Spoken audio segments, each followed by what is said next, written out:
Hello बच्चों, welcome to tile coaching classes. आज अपने को स्टार्ट करना है रोटेशनल डायनामिक्स। तो रोटेशनल डायनामिक्स में सबसे पहले जो बेसिक जो चीजें होती है, बेसिक चीजें अपने को क्या ध्यान में रखना है, ये बेसिक पढ़ लेंगे अपन। बेसिक के बाद जो रोटेशनल डायनामिक्स है वो अपन स्टार्ट करेंगे। सबसे पहले रोटेशनल डायनामिक्स ये जो लेसन है महाराष्ट्र स्टेट बोर्ड का फर्स्ट नंबर का लेसन है।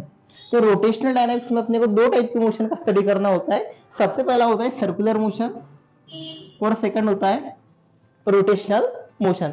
दो मोशन का स्टडी अपने को रोटेशनल डायनामिक्स में करना है। तो बेसिक क्या क्या चीजें अपने को याद रखना है।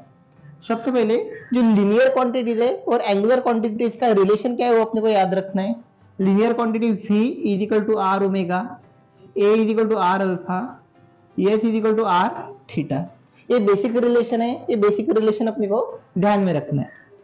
लीनियर वेलोसिटी, डिस्प्लेसमेंट, एक्सेलरेशन, ये लीनियर क्वांटिटीज है। ये is equal to the angular quantities but multiply by R. ऐसा भी ध्यान में रखेंगे अपन ने तो चलेगा। Linear quantity must be equal to angular quantity but multiply by R. V is equal to R omega, A is equal to R alpha, S is equal to R theta. उसके बाद ये तीन फॉर्मूले हो गए अपने। एक फोर्थ फॉर्मूला अपने को ध्यान में रखना है, सेंटीमीटर एक्सेलरेशन। सेंटीमीटर एक्सेलरेशन होता है V square by R, R omega square. ये सेंटीमीटर एक्सेलरेशन का फॉर्मूला अपने को ध्यान में रखना है। उसके बाद omega is equal to twice pi N, ये फॉर्मूला अपने को ध्यान में रखना है। ये बेसिक बेसिक चीजें है। ये इतने फॉर्मूले अपने को बेसिक ध्यान में रखना है। उसके बाद अपन स्टार्ट करेंगे सर्कुलर मोशन।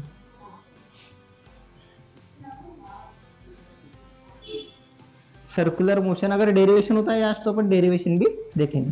तो सर्कुलर मोशन होता क्या है, अगर कोई भी चीज अगर सर्कमफरेंस के अलोंग घूमती है तो उसको अपन सर्कुलर मोशन कहेंगे। अगर कोई भी ऑब्जेक्ट है अलोंग द सर्कमफरेंस अगर घूमेगा तो उसको अपन क्या बोलेंगे, सर्कुलर मोशन। अपन एक स्टोन लिया, थ्रेड को टाई किया और वर्टिकल प्लेन में फिराया, घुमाया उसको।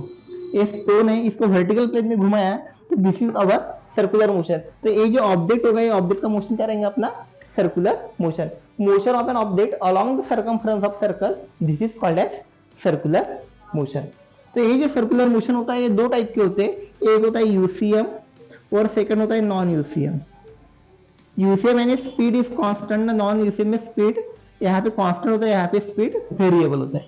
This is our non UCM. ठीक है, uniform circular motion, non uniform circular motion. अब इसके बाद अपन करेंगे डेरिवेशन। तो सबसे पहले अपने को डेरिवेशन करना है इसमें। ये सब अपना हो गया बेसिक। अब इसमें सबसे पहले अपना डेरिवेशन आता है, velocity of vehicle on unbank road.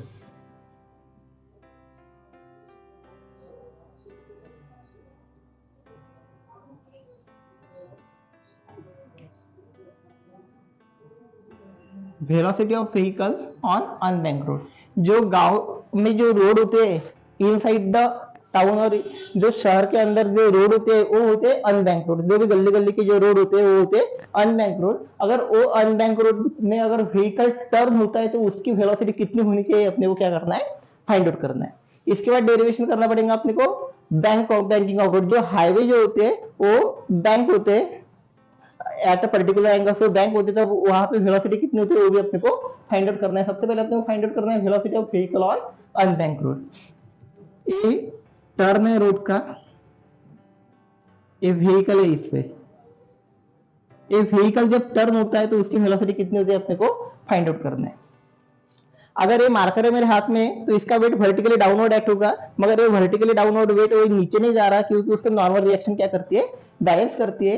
इसका मास अगर अपन ने एम लिया तो इसका वेट एम जी हो जाएगा, normal reaction N balance the weight M G. और ये होते हैं frictional force FS acting along the surface of road. अपने को लिखना भी वैसे है, consider a vehicle of mass M, normal reaction perpendicular to the surface and friction force acting toward the centre of the road. Frictional force provide necessary centripetal force mv square by r. Equation first.